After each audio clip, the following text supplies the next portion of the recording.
alam natin upcoming na yung BARM polls this October. Pero sabi nga ni Chairman Garcia, yung redistricting is a little bit tricky, kaya naka-hold ngayon ang pag-print ng mga ballots. Kamusta na po tayo sa issue of redistricting?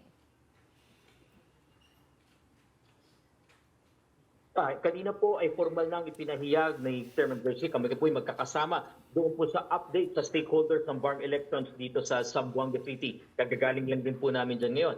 Ang malinaw ng pahayag po ng COMELEC dahil po inadesisyonan nung Miyerkules ng Commission and Bank, hindi po i-implement ng COMELEC ang redistricting measure ng Bangsamoro Parliament para sa October 13, 2025 BARM parliamentary elections. Una, sa kadahilan ng kulang na po kami ng oras sa paghahanda kung ito man ay gagawin namin.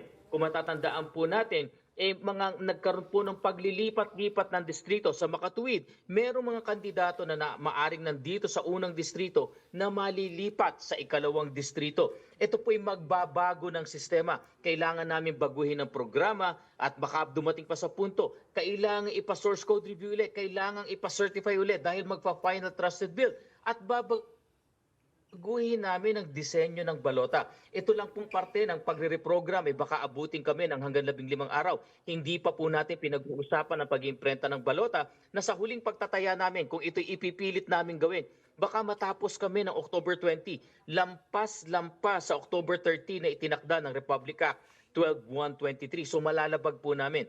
Isa din sa dahilan ay maaaring magdulot ng pagkagulo sa ating mga kandidato. Tandaan po natin, campaign period na kahapon, merong mga kandidato na nakita na kami ngayon na kandidato dun sa isang distrito ngunit nalipat ang kanyang munisipyo. Sa kabila, siya ay mananatiling kandidato sa isang distrito na hindi na siya naninirahan. Ito po ay isang napaka-anomalous na situation na hindi po uubra sa ating jurisdiction. At yung ikatlong bagay po, talagang kulang na kami sa paghahanda ng timelines. Hindi pa natin pinag-uusapan ang packing, ang shipping at ang deployment. Napakarami pa pong kasunod pagkatapos ng pag-iimprenta ng balota. Baka Nobyembre pa natin magawa lahat ng ito kung pipilitin natin. At ang pinakahuli at pinaka-importante po sa lahat, malinaw yung Republic Act 12-123 na naglipat ng halalang ito mula Mayo papuntang Oktubre.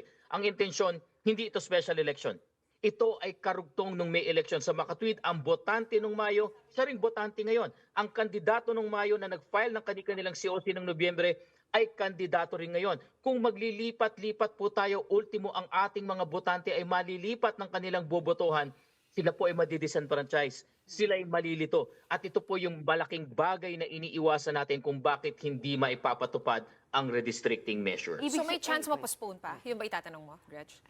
Kung may chance ma-postpone pa siya from October 13 based on what you just said?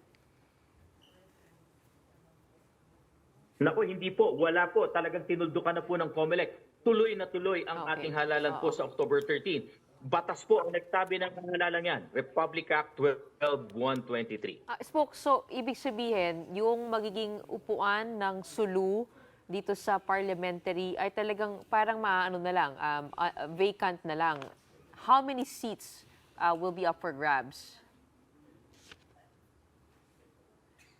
Una po sa lahat, meron pong 80 na miyembro ang parliament ng BARM. Kung saan 40 po dyan ay manggagaling doon sa Regional Parliament Political Party. At yung 25 po ay dapat supposedly 32 Nabawasan ng 7 na seats for SULU. 5 na lamang po ang ihahalal nila dahil yung 8 na sektor, yan po ay walang halalan din ngayon at po ay assembly yan sila.